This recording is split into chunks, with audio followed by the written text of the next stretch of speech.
রাত তখন প্রায় 1:30টা। শিয়ালদহ স্টেশনের ওই 3 নম্বর প্ল্যাটফর্মটা আজ কেন জানি বড্ড বেশি ফাঁকা লাগছিল। সাধারণত এই সময়েও দু একজন কুলি বা হকার থাকে, কিন্তু আজ কেউ নেই।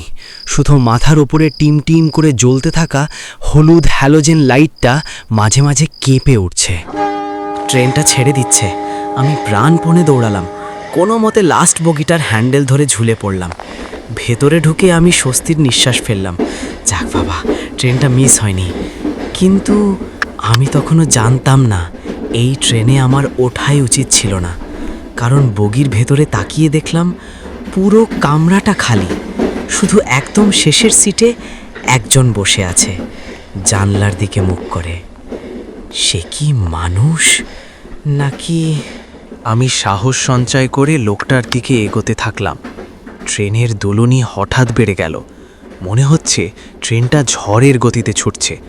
আমি লোকটার ঠিক পাশে এসে দাঁড়ালাম। লোকটা নড়ছে না, পাথরের মতো স্থির। আমি কাঁপা কাঁপা হাতে লোকটার কাঁধে হাত রাখলাম। বললাম, ভাই, আপনি ঠিক আছেন? লোকটা আস্তে আস্তে, খুব আস্তে আস্তে আমার দিকে ঘুরল।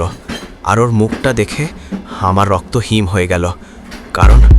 কারণ লোকটার কোনো মুখ নেই, কিন্তু ওর পরনে যে জামাটা সেটা হুবহু আমারই মতো। নীল চেক শার্ট, হাতে আমারই ঘড়ি।